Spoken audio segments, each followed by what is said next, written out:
Good morning, Infinity players. Today we have an exciting recap of an event I went to last weekend in Sacramento, California. So we're going to go over 3 games. Feel free to take a break. You don't have to watch it all at once. First mission is Frostbyte. We know Frostbyte, right? We've done it quite a bit by now. We've got 3 classifieds.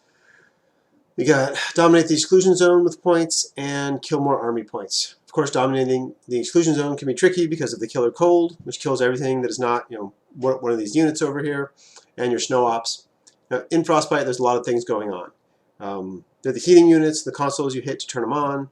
You can break them. It's not that hard, except that they have a defense system, and I've literally never seen anyone even attack one. So I assume it happens. I've never seen it. There's also a Blizzard, Bike Recon, Snow Ops Special Order, and of course, no quarter, so don't worry about retreat. So a lot going on. We always try to get everything. Sometimes we do, sometimes we don't. In tournament games, hopefully we do. All right, so this is the list I'm going to be using. I am not going to go over it too thoroughly because I did in my last video. You can go back and watch that if you want.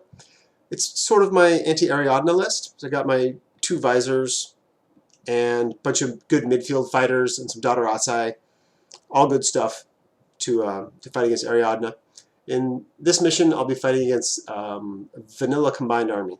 So we'll look at his list, which is this here. Anthematic. Anthematic's great. It's kind of a monster. I also feel it's a little bit underpowered. Like for a 76-point model, you end up shooting 3 dice on 7s, 3 dice on 13s, and that's just not what you expect out of a 76-point model most of the time. He is great with his Trinity +1 burst and his Whip 16. So if you can get up to enemy hackers, you can pretty much slay them without problem. So that's very good. Umbra Legatus, I love all the Umbras. Spitfire one's great. When I look at this list, if I was playing this list anyway, the Umbra would be on like first turn detail. Like that would be his job. And the Anthematic would be kind of hiding, waiting for turn 2 or 3 to do his work. Bit and Kiss, Medtech, Slave Drones, Igadrons, all kind of normal stuff. Shrouded Killer Hacker. It's great the Shrouded doesn't really want to be a regular hacker because you have such a good regular hacker in the Anthematic. This is neat. He's playing a Bounty Hunter, and he gets a free one in Frostbite, so he'll have 2 Bounty Hunters. It so happens in this one, I believe he rolls a Sniper Rifle for 1 Bounty Hunter and an HMG for the other. So good weapons to complement the SMG and the Red Fury, which the free one has. We got a Q-Drone, Icadron, R-Drone, Liberto, and Fracta. All pretty standard stuff for Vanilla Combined Army. Only thing that I would probably do different in this list is I would have my Medtech in Group 2. I often find that when he's in Group 1, I just spend too many orders on him, taking away from what Group 1 wants to be doing. Even if it's only 2 or 3 orders, right, which you can supply out of Group 2, and really is something you want going on in Group 1. Okay, but it is a solid list, definitely. And we'll move onto the board here. This is my deployment. I believe that he won the lieutenant role, chose deployment, and then I chose to go first. I don't really like going first in Frostbite because the end of turn scoring is real strong, but I chose it, because of the deployment things. You can see the map here. It's a little open going around, but there's lots of big stuff in the middle, which means there's not tons of deployment zone to deployment zone firefights. There's a little bit right through here. And I guess, no, I think that was really it from only deployment zone to deployment zone. I think this was blocked over here. And the CDs you have out are the Blizzards. 1, 2, 3, 4, right there. We've got my deployment here on my left, where I've got one of my Taiga, my Medtech. This is the Shrouded Mine Layer up here. Dadarazai, Taiga, Caliban, Dadarazai, Slave Drone. My Slave Drone's very in the open here, I get it, but I'm going first. He'll get to move somewhere. Osnat's, what do you call it? Osnat's Synced Preta. We've got, this is a mine, and the Liberto is over here. Might have been the opposite. I think it was the opposite. And I have this mine there protecting the side, basically in case someone tries to combat jump in. R-Drone blocking over here, and my 2 Imatrons are right here. My reserve I'm going first, so I have 2 reserves, which is going to be my Shronted and my Yowgat Sniper. A little closer look up at my deployment. This is my biker. I haven't quite painted the Zuriat to go on there yet, but there's my biker. She ended up with +4 armor. Something I almost re-rolled that because I don't think armor's that great, even in this edition. And I assume that it won't do anything for her. I'd rather get a better gun, but I don't. I stick with the, and I got a Red Fury, so I'm happy with that gun. I stick with the +4 armor. Just looking at my deployment a little better. Yeah, I'm going over there. There's the 2 Imatrons. There is the Liberto there with his mine over there. Yeah. Oh, and I have a Mimetism -6 camo marker, which I think is up here somewhere. There's an exclusion zone, so it can't be too far. And it is, of course, my Malingos Killer Hacker. Alright, this is my opponent's deployment, starting on his left. So we've got one of his bikers here, his slave drone, Icadron, Q drone, Kiss, Bit being over here, Camo Token here, which I think is his Shrouded. Other biker, Imatron, excuse me, slave drone, R drone in the middle there.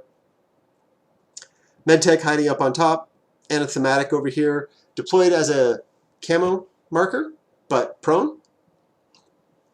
And he's deployed like this and not hidden because the last time we played, once I got down to like my last 3 or 4 orders, I stopped doing aggressive things, just did support things, and he just didn't get a chance to reveal, right?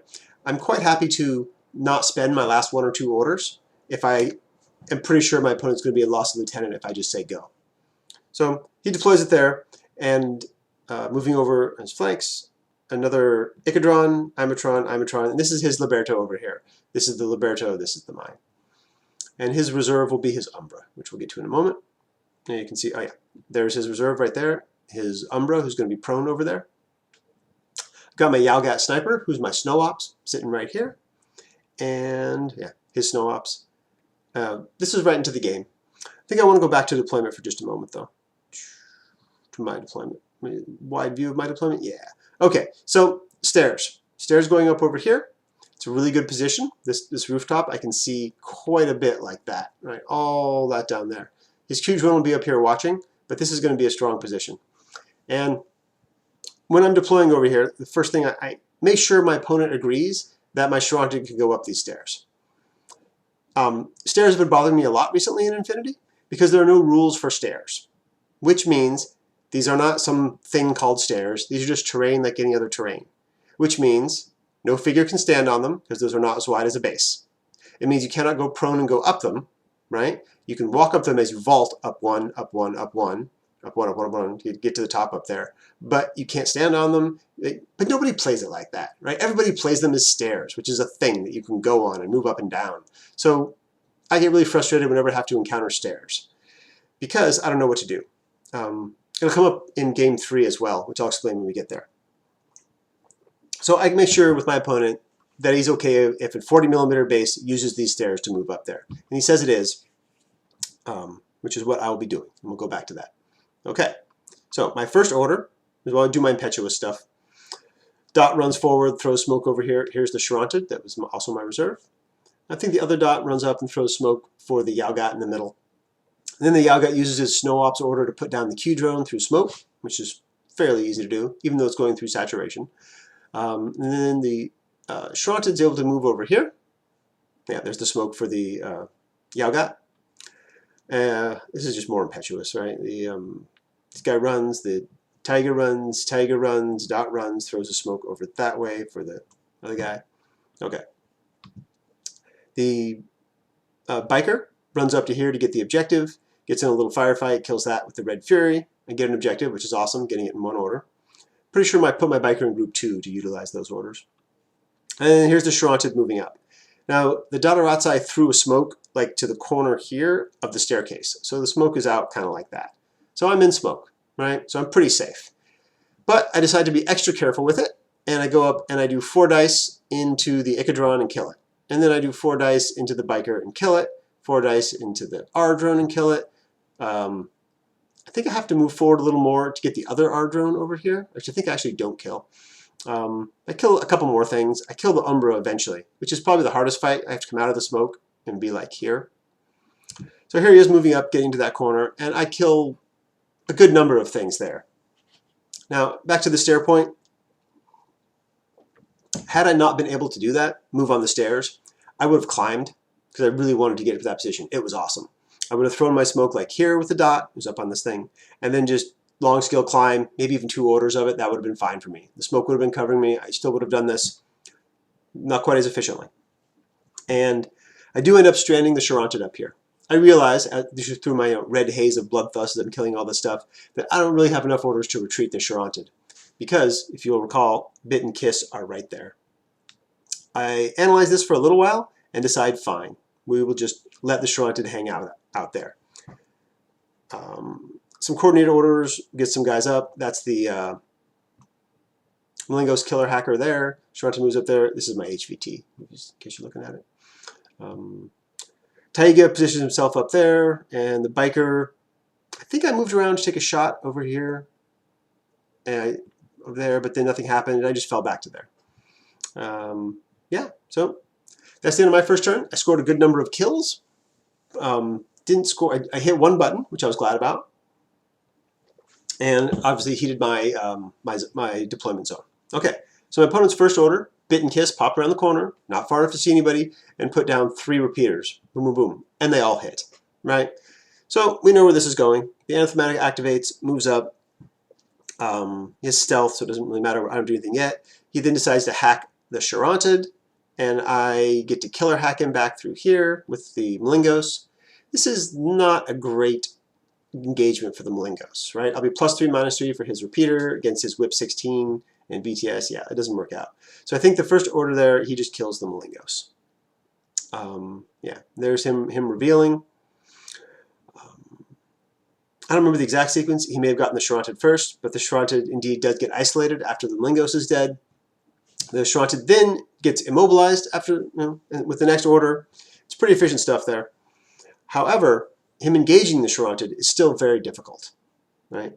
He uses an order to fix his Q drone up here, but he doesn't really have any orders left to attack the Charonted. So I'm just kind of standing there. And, oh yeah, so we don't have a lot of pictures, not as many as I normally do. And so I'm going to jump around a little bit here. This is turn 2, where the anathematic takes a few shots at the Charonted. The Charonted takes a wound and resets. And then anathematic ends up over here. That's at the end of his turn 1, I'm sorry. And my turn 2, my Dadaratsu rounds the corner here, successfully discovers the anathematic, and then berserks him.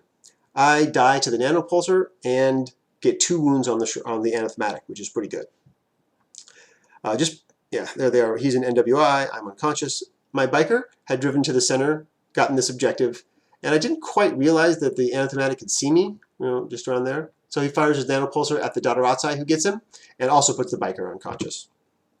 And then isolates me again.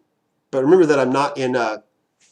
when I get isolated the second time, I'm not the lieutenant. So I was in lost lieutenant for my first round, but I had 2 Dadaratsus, a Ozanat, and 2 Imatrons. So I had a good number of regular orders. I was still able to do what I wanted, which was basically just get that second objective, kill 1 or 2 more things, and get that Dadaratsu up there to fight the anathematic, where I did 2 wounds. That was pretty much all I did on my second turn. And then on his turn, he isolates the Charonted again, which is not that big of a deal. I can still shoot from up there. I can still ARO everything that goes by. So the anathematic then fights its way up midfield, and it's sitting like right here, where my Caliban comes running up through the smoke in camo, comes around here, goes into close combat, and kills the anathematic. At which point, I spend the orders from my Yaugat, who's my Snow Ops, to run to the center of the field, and a couple orders for the Caliban to fall back, and that's pretty much the end of the game. His turn, he doesn't have a lot left to do. He's got a couple of attempts. He brings in a Frocta over here to try to kill the Charonted, because remember the Charonted is 70 whatever points of holding the center zone.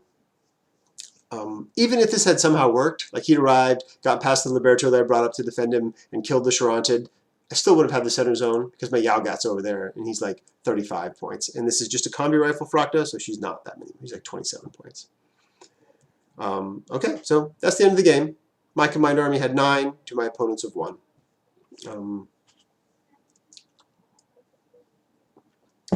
Main feedback from that game was hide better when going second. He didn't see the attack route of going on that building. I don't think it was because he didn't think I could get up there. I mean, it's not hard to get on top of a building, even if I have to climb. He just didn't see how good of a attack position it was and how much I could see from there. Also, the Anthematic keeps getting beat up by Daughter Outside, right? Yeah. Okay. Mission 2. Feel free to take a break. I'll be playing the same army list. Mainly because I'm playing against Ariadna. Playing against one of our locals, Puma Drift Cat. And yeah, mind wipe. I like the mission, right? It's fun. There's a lot of stuff to do. Go hit the buttons, then go destroy the things. The things are fairly durable. You can hack them if you have the special hacky program. And yeah, I can't remember if there's a classified. I think, that, yeah, of course there is. Yeah, there is one classified in this, which I don't have written here. But there's a list again. If you want to pause and take a look at it, it's the same one I just played, right? Yeah, the Shorted list. Yeah, that's fine. Okay, here's my opponent's list. Of course, I don't know it exactly or at all when we start. It's not working again. We'll kill that. Okay, so his list is a whole ton of camo tokens, right?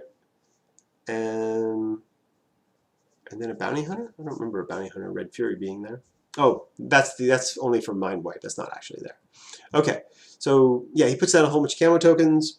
I think that I won the lieutenant role and chose deployment. And he chose to go first. I don't mind going second against this. It was one of my ideas of going second on it was just to allow them to reveal themselves by moving around and do things. Kind of hide, put up my good arrows. I've got sensor, right, so I can rush out and discover things on my turn. And if I'm going first, I'll do that. But going second, I can kind of hide and allow him to do it. Of course, his parachutist here is in the other combat group, just waiting to move in, which it will eventually do. Okay, this is his deployment, right? We're playing on my Apple Store terrain, which I love. And I really liked this, this setup of Apple Store. There's a few long lines, but a lot of good dense terrain. There's no sniping positions that cover the whole board, which I like. He's got this, which end up being a sniper scout, and it's pretty good. You can see like all the way down there and kind of all the way down there. But that's really about it, right? We usually play these buildings, this one, as infinitely tall, so there's a lot of block terrain there. So he's got a spattering of camo tokens. Camo, camo, camo, camo, camo, camo. It's all camo. There's a camo token inside this building here, which one of the consoles is in. There's one there. And the other console is there. We got more camo. Camo, camo, camo, camo, camo, camo, camo. Just camo everywhere. So it's a little bit difficult to deploy against that.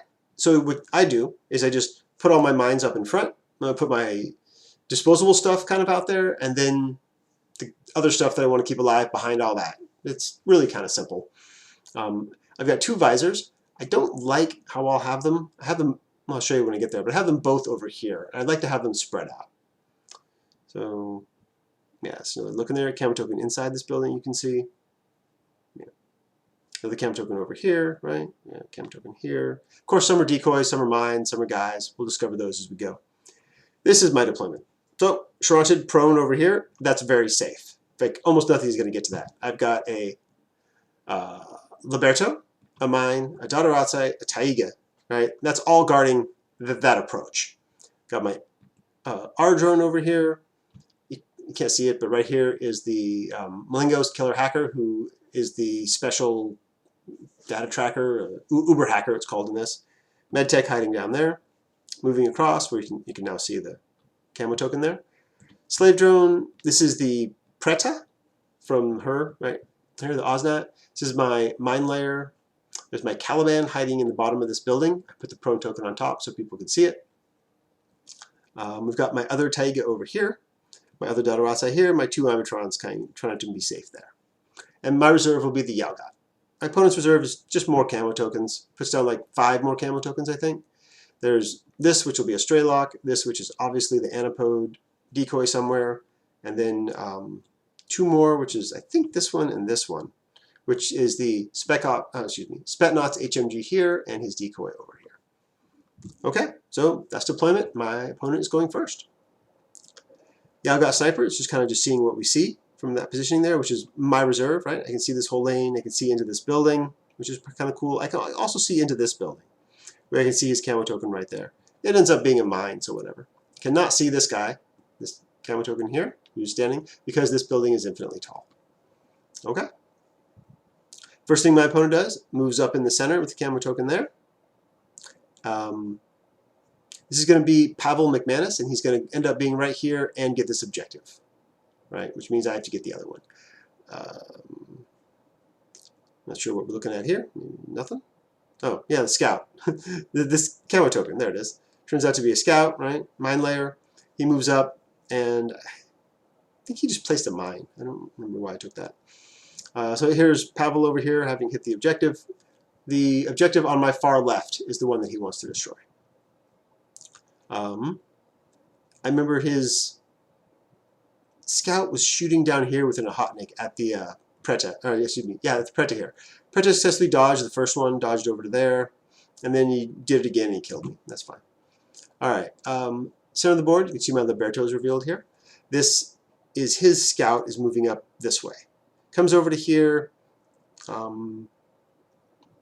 think I discovered it. It shot and killed me. I think that's what happened there. And then he comes around the corner over here where he wants to engage the Yaogat. I got a dodge and got my Taiga up like that before he got there because I have 6th sense. I can dodge. He takes the shot here, takes a chain rifle and a chain colt. He survives all that. Right? 2 saves. And my Yaogat survives also. I think he hits me once and I make a save. In the center, Pavel goes back into camo. And the scout goes back into camo. He laid a mine over there around his corner. This is the objective building on my left. So the objective is in this building, as is another camo marker, which is a mine. Here's the scout coming up. On my turn, the Taiga berserks him. I believe that's what happened. And I kill him, and I survive, which is awesome. Yeah. Yeah, that's right. That's how I survive. I attack him. He lays a mine. I kill him, and then I'm able to move past the mine and dodge, because I dodge on 16s regardless. So Taiga goes past that. Yeah. On my right flank, my other Taiga moves up. I think he breaks camo with his sniper to shoot at me. I dodge and I survive. So what I'm doing here with my Taigas is trying to reveal his camo, right? That's primarily. So he shoots at me, I'm totally fine with it. Even if he kills the Taiga, I don't really care. Okay, now we have an upside down picture here, but that's fine. My dot runs up, throws smoke here. That's it. In the center room, my Taiga runs up here, runs into the room eventually, sees Pavel there. I go for the discover. His camo token up here does nothing. It'll turn out to be a mine, and there's a ledge going around this, so it can't see me. So that's why it doesn't do anything to me. I go for the discover, and I make it. +3 for short range, even with my whip of 12. And then I berserk him, run in there and get him. However, he survives the berserk, and I do not. So he kills my Taiga in there. There he is discovered. There we are in close combat, and here he is still alive while I am dead. My Tadaratsai runs up to the middle there. I am trying to work him out of here. This is actually a little bit of a mistake, because I want to hit the button, but of course you'll remember I have to hit the other button now. But I still want him dead. So Dadaratsuai goes in there, Dadaratsuai sees him, Dadaratsuai kills him. That's fine. I roll, it's the objective on my far right. This one right here is my objective. Surrounded by camo tokens. Super. Alright, Sharanta moves up a little bit. It actually first comes down over here, where it's able to get a long range shot at that sniper and kill him. And then I come up over here, and I think that I'm just preparing for like next turn there. I don't think there's anything else for me to engage. Sharanta just moves up. My, not Preta, the Taiga just tucks himself in this corner over here and waits. Or maybe I got shot at and dodged over there on his turn. I think that's what happened. This is my Osnat moving up into the center room here, and my Uber hacker runs up all the way in here, hits the button. I got a little Commander Army symbol on it now, and then tucks into that corner and goes prone. A little out of order there, right? Because that's you saw me roll my objective earlier. In this picture, it's the Spec Ops shooting down here at the Osnat, and he kills her pretty. It's not Spec Ops, Spetnaz. He kills her pretty easily. He moves up a little bit, takes some shots at the Taiga, and eventually, I think he doesn't kill it. It just dodges around over here, and then he retreats back. Yeah, because the Taiga is still there. All right, and that was pretty much all he did on his turn. You'll note that that army list didn't have a lot of orders. All right, it was only 10 in the first group and 1, which is off table, in the second group. So I'm going into my second turn. All right, he'll have one more turn after this. I've hit the button, and oh, this is my Caliban, by the way. He moved up to there. I've pushed both guys up here. I have made a bit of a mistake by putting both of my good things to kill the objective with on the same flank, especially when I rolled that far objective over there. So I'll end up having to get one of them over there to do that. Or the Dadarazai. There's Dadarazai over there. This is more... He's moving around his camo tokens? Spetnaz. Spetnaz retreated back over to here. That's what happened. Okay. And I think that was pretty much the end of his turn. His scout moves out and puts out another mine, and that was it. Okay. His antipode moves over here also just to get arrows for discovering purposes, which is pretty good. Because he's got sensor. Okay. Now we're on to my turn 2. My Dadarazai runs up over here. It doesn't really do anything. It's fine. He's happy there. Dadarazai on the other side runs up underneath the Shrouded. And the Preta comes, keep calling Preta. Taiga comes around over here, and I end up in close combat without killing him. I can't remember if I berserked him or if I just dodged into close combat. I don't remember exactly, but I end up in close combat without killing him. Right, like that. Yeah, that's what happened. I ran in like this, mine goes off on me, I dodge and survive. Okay, cool. And then the Caliban comes up around the corner, also gets into close combat, is able to easily kill him and gain 2 wounds, so this little die is here. Okay. On my other side, Sharanta moves up a bit more. I think I'm able to spot a camo token down there and discover it. It's of course a decoy, so it doesn't matter. And the 2 of them move up, and yeah, this is where I'm kind of looking through. I take a couple shots at this camo token here. So what I'm doing here is I'm trying to prep the Sharanta to clear the objective, right? How we got that? Yeah, to clear the objective before we can, on my next turn, to get in there with this Dadarazai. These other 2 guys are far away. And this is where I end the Sharanta. He ends up just in suppression fire over here with his Dadarazai like back that way a little bit, waiting. Other side, Dadarazai moved over.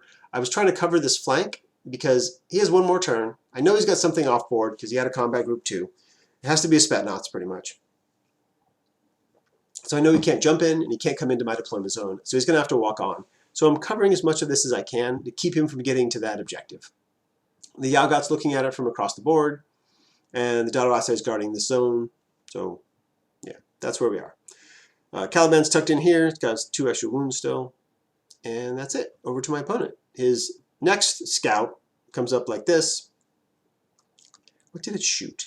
It came up there. I don't remember if it did shoot anything. Not terribly important. Over back to my right flank, his lieutenant scout comes up over here and peeks corner to take a shot at the Dadarazai, but I throw smoke and live. It's a really good smoke. I'm pretty sure, yeah. Put the smoke right here.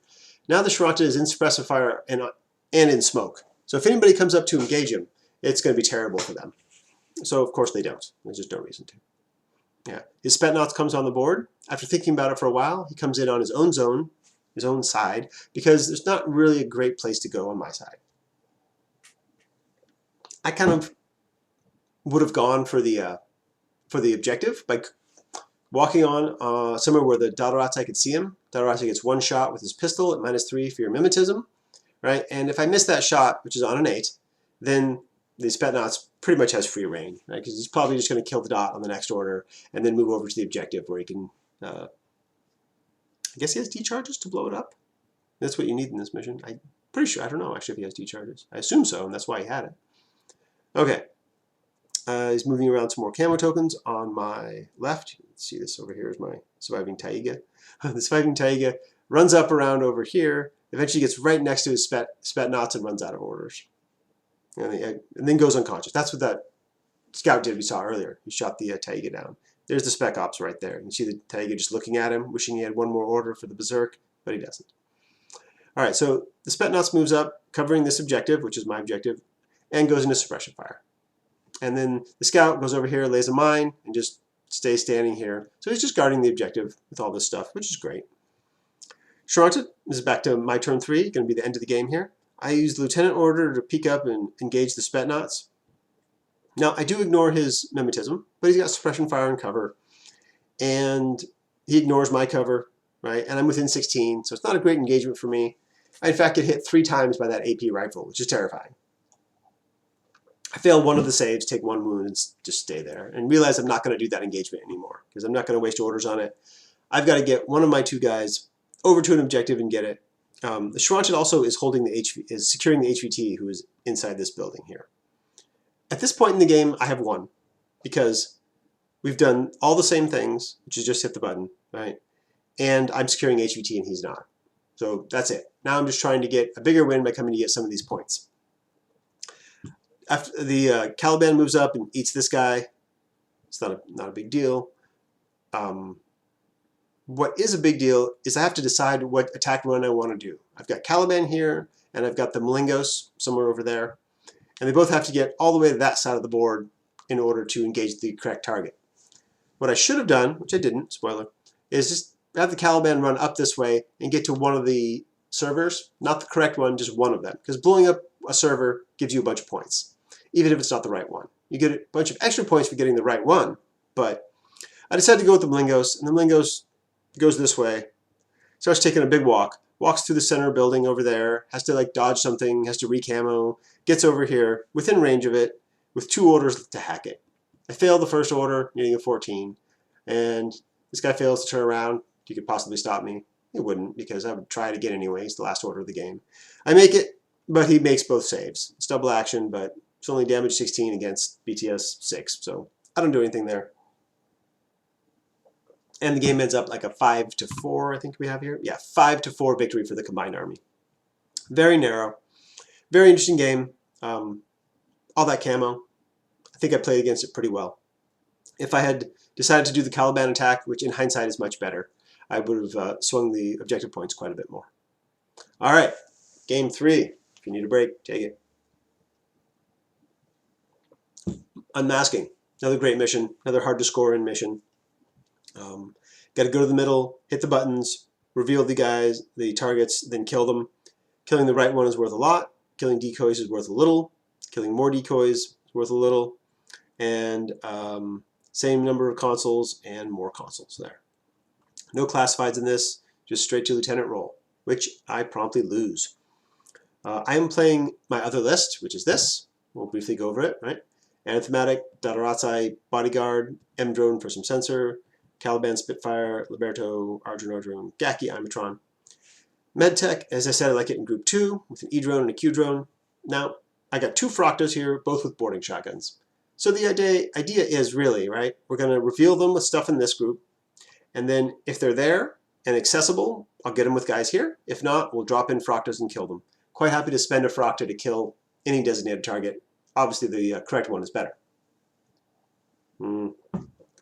Not a lot of orders to do that, you say? Yeah, you're right. The Gaki and the Liberto should probably die in turn 1. And then I can move guys over. No problem. That's kind of the plan. And if necessary, I can bring in one and use the orders from here. But I'll be using an order to upgrade for my combat jump. So I like the move over plan. I really like the Anathematic for this mission because he gets the Packer bonus, so 2 dice on 19s to hit the button. It's very good. It is... I don't have a lot of specialists though, right? I've got him, I've got him, and I've got the M-Drone, and then the Medtech, and that's really it, right? I don't think there's anybody else there. So, well, I guess the E-Drone. E-Drone's fast specialist, he can do it if he needs to. But yeah, okay. I'm playing against Varuna. This is his list. Obviously, this is the big link up here. Zulu Cobra, Killer Hacker, great. Crocman, I love. All this stuff is good stuff, right? I like his little Harris he's got going on here. We've got the Tinbot Firewall combined with the Hacker Kamau. Very, very tough there. Gives that Hacker a -3 to his opponent and an effective BTS of 9. Like 6 from his regular, 3 from the Firewall cover. Very, very tough Hacker there. Patsy's very good. She's a specialist. Yeah. Climbing plus on this Orc is very good, as he is with a multi-rifle. Excellent. Excellent Harris there. And remember, Patsy is NCO, so it's actually 1 more order than it looks like right there, right? Because she can use the Lieutenant order, which is great. And you can steal these 2 orders. That's fine use of command tokens. Yeah, I think this list is really strong. Okay, so here's my deployment. We'll get an overview of the board a little more. My civilians, there's one right in there, and there's one there. They're all kind of near each other, but I think that's good for defensive purposes. My correct one is in the middle here. It's Mugatu. You'll see him in a minute. R drone, Q drone, E drone, 2 armor drones, slave drone. This camo token is a mine. This camo token is the Liberto. We got our M drone, our R drone, medtech hiding back over here. Gaki, the MSV-1 Caliban Spitfire, and my 1 Dadarazai. Reserve will of course be my anathematic. I told you I lost lieutenant role. My opponent chose deployment, put me over here, which we'll see why was really good for him. I chose to go first. I like going first in unmasking, but versus Varuna, one of the tactics against Varuna is to make them go first, because they don't really like getting midfield. Like, none of their stuff is absolutely great midfield. So if you can make them come up, waste a bunch of their orders moving around, getting midfield, doing something, then they're much easier to kill. So I did definitely consider going second. I probably would have been fine going second, but I went first. Okay, there's Mugatu, you can see him right there. Defended by a mine, defended by an R drone, by a Q drone, so it seems like a decent deployment. My opponent, we got, this is the link team over here, these guys, obviously Kamau up on top, Clipper, Fusilier, Fusilier, Fusilier, I forget which one's which, doesn't really matter. When I come over to look at this deployment is where I start to realize how bad of a situation I am in. I jokingly say as I get there, oh, you must feel terrible, your Kamau can only see 2 of the objectives. And then I get down and look, I'm like, no, never mind, you can see all 3. So the way, I mean, kudos on my opponent for noticing and taking advantage of this, but the Kamau here can see all objectives, almost all approaches to all objectives, and pretty much every exit from my deployment zone that is on the board. Like, it's super frustrating. Whoever built this board, it's my board, I own the terrain, but I've not put it together. And this is just terrible, right? Also, it just happens that every time I fight a Kamau in a tournament, it's that situation. He can literally see the entire board. And it's very, very frustrating. Additionally, look at the setup that's here, right? I can't even jump in next to him anywhere where I can attack him, right? He can see all of this. I can try to jump in his deployment zone where like 2 Fusiliers can see me at any point, right? Maybe not down here, right? But it's just, there's such good lines of fire here everywhere. This is an almost unassailable position, at least with the army that I have. This is his bulleteer down here. This is one of the Helots, engineer's drone. Moving across the board, we got another Helot there. There's a third Helot. Oh yeah, third Helot over there. Patsy, Kamau, Hacker, and Orc, and then his machinist hiding back here. So my reserve, fairly midfield, giant camo token. We all know what that is. His reserve is a camo marker, camo -3 right here. It's that killer hacker Zulu Cobra. Yeah, I kind of forget about that immediately, as you'll see later in the event, but there we are. And this, I think, is a big mistake. You know, if you've watched me at all, you know I don't really like suppression fire. And he spends a command token to put his bulleteer on suppression fire. It's kind of looking midfield, which means if I engage it, I'm going to engage it over 24 inches. There's just no question. So I think that's a terrible play. I tell people that all the time, but people keep doing it, so I don't mind. All right. Oh yeah. So on my left flank over here, Impetuous, this it's a Gaki in this game. Gaki runs up over here. This is one of his civilians. There's a Helot down there. Helot reveals and kills the Gaki. So we got one room for a Fractor right away, right? My Liberto moves up. The bulleteer immediately breaks suppression fire for a Discover, right? Clearly that was a waste of command token. He discovers me, and I don't quite make it to the objective, so I'm just like standing here in the open, which is kind of rough because I don't want to move in front of the bulleteer. But also, if I just stay there, he'll have to shoot me on his turn. I might even survive an order or 2, and I don't really mind him dying, again, to make room for the other Fractor if necessary. Now, I take a long time deciding what to do, because the Kamau can see like everything. There's just no approaches for me to do.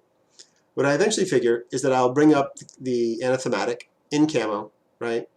I mean, if he takes a long-range Discover at me, I have to either end that move out of his line of fire so I can re-camo, or fire back, right, with plasma shots on like -9 4s, something like that. Terrible, right? Just terrible. This is not what the Anthematic wants to be doing. Fortunately for me, he doesn't take a long-range discover. He just holds as my Anthematic moves by. Okay, so I guess before the Anthematic moved up, this camo marker moved up. And I had to stay over here to avoid the Kamau. I move up to here. I think he just delays with this guy, basically until I get the camo marker to like right there, which is fine. Yeah, camo marker moves up to there, not discovered. Now the Anthematic starts its move. Keep in mind that if anything else moves out, Kamau sees it, right? So I'm just can't do anything with anything else in the army. So Anthematic moves up along here. Eventually gets over here, goes prone, because if I stand up, the Kamau sees me, and then I hit the button. Clearly I make it 2 dice out of 19. I choose, and then I go back into camo. Over here, I choose this designated target, which the Caliban moves up to and eats. His the Helot is able to shoot at me. I don't really care, because I'm eating somebody, right? So I gain 2 wounds. I maybe lose a wound, maybe I don't. I don't. And then I move up and I eat the Helot over here, and then I end the turn on suppression fire here. But Polynikes, you hate suppression fire. Yeah, I do. It's the best way to protect this guy in this case, because I've got 3 wounds, right? I'm not in good range for my Spitfire here, but suppression fire doesn't care. So if anybody comes around over here, they'll have to fight this, and they don't want to do that. This is really, I don't expect him to fight this, right? I expect that to push him to the center of the field over there, where the Anthematic will eventually get him. So we're on to turn 1 from the Varuna player. His Bulleteer activates. He takes a shot over here. I dodge, not terribly well, go into NWI. Then he reveals his Crocman, which is hidden right over here, which I thought was pretty cool. Moves up over here, drops a repeater. Now we're interesting, right? We got a repeater within range of my hacker. I know he's got a hacker, but he's inside that link team with his firewall. I'm not going to mess with him at all. Not on his turn, right? This is the Crocman moves up, lays a mine over here. Can't put it on me as a short skill, right? So he doesn't. He then moves up to the objective over here, and I'm not doing anything, right? Because if I reveal, I start getting hacked from across the board through that. I don't want to get isolated. I really don't want to get isolated. In fact, I thought he probably should have tried to discover me with the Crocman, just because that would have been so good for him. He guesses the correct target, right, in 1. And then he decides how to get to it. Here's sort of an overview of the board. Remember, the Bulleteer was over here, and this is what we're going to do. Takes him a little while to decide it, but he decides to go like the long way with the Bulleteer, kind of like this. Over like that to engage this. He'll have to fight the flashball spot there, which is not hard for an ODD drone. And he'll have 1 or 2 times that the Liberto sees him. When he starts, and over here, right through that line there. Much straighter, that line does see him.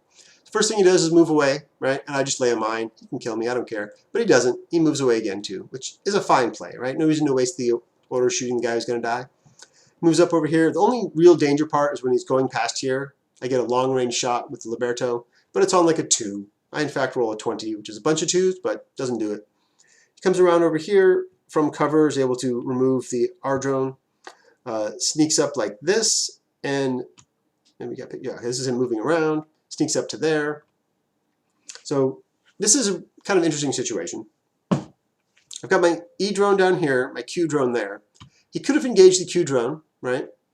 It would have been pretty good with his ODD versus my mimetism. He's in a 0 bracket. I'm upgraded, right? So it's questionable, and he decides not to, right?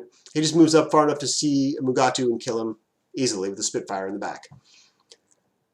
I considered activating the E drone to switch my program from marksmanship to the control jump. Kind of think I should have. It would have saved me an order in the next turn when he was on like his last order, right? Because then I know that he's not going to come engage the Q drone. Then I don't mind having that penalty. But I don't, right? Okay. Here he is moving up, takes the shot easily. Now we're over to turn 1 to the Harris. Still turn 1 for Varuna. His Orc and his Harris moves up to gain line of fire here and just gets drilled. I think I hit him 2 or 3 times, right, with my Spitfire, and the Orc goes unconscious. So I don't think he should have taken that fight. I don't think it was a good fight. I don't think there was any reason to actually take that fight, right? Which I guess other than that, I wanted him to go center, not come fight me, right? Leave me around for next turn. But that ends up happening anyway. Now just the orc is down. Again, we don't have a lot of pictures because we were getting low on time. That was all he did in his turn. He moved around his link team a little bit. That was about it. Over onto my turn 2. Yeah, my turn 2 having gone first. The Caliban goes back up this way to where the, go back a couple orders here, where the Crocman was, and shoots the Crocman. Takes like 2 orders to kill him. I don't really care. And then walks up to the mine. Don't care the mine goes off on me because I have 3 wounds. Shoot the repeater and just miss it. Right? Mine goes off. I think I made my save even. Then I shoot the repeater again and kill it. This is just after I activate the anathematic. I'd totally forgotten about his killer hacker. I knew his Kamau was there, but he was out of his link. So I activate to hack the Kamau. And the Kamau crits me, but I crit him as well. And then I take a wound from the killer hacker, which is the wound we see on the anathematic back here. As we get up to there. That's the wound we see on the anathematic there. So anathematic goes back into camo, moves forward, does a cautious move, gets to the middle objective, hits it, chooses his middle HVT, which is here, which turns out to be the correct one. I didn't think it was going to be, but it was, which is fortunate for me. I then drop in my Fracta, who lands and shoots over here and kills, takes like 2 orders, but I kill the designated target. So we would jump right to the end. We'll look at this until we get there. We only got 2 turns in this game. I think I was a little bit slow in the beginning, but also we were given 2 turns for find your table, set up, and play. Not 2 hours to find your table, set up, and play. Not 2 hours of play time, which is a little short for all of us. On his turn, he's able to move up his hacker and engage the the anathematic again, but gets killed doing that. And then he's able to move up Patsy Garnett and kill the Fracta, and then come up again over here and kill the anathematic, and then move on to the center objective, which is this outhouse right behind the anathematic here. And she fails her whip roll to hit it. And that's the end of the game. And we've only got like 4 minutes left going into round 3, so we don't play it. So, very close game. Comes to 6-4 for the combined army. Had we gone to round 3, I'm definitely not confident in my ability to have won that game. I still had my Caliban, who's powered up, and I had Doc Worm, who was my new lieutenant, who may have been able to get to the center objective, or the other objective, the remaining one, and hit the button using lieutenant order and whatnot. But then his other civilian was way tucked into his corner. So would I have been able to protect mine, right? Maybe. Don't know. Don't have to know because it ended here. But it was an enjoyable game. It was really, really tense. I do wish that the Kamau could not have seen the entire board. That is a very frustrating thing. When building tables, please check for that, people. Please make sure that a sniping position can't see all the objectives on the board and all the avenues out of the deployment zone. It's just not good gameplay. But anyway, I hope you guys enjoyed the report. I know it wasn't as detailed as we usually do because I was paying more attention to playing than photo taking. And yeah, please leave some comments below if you have any questions I can answer for it. I'd be happy to do so. Good night.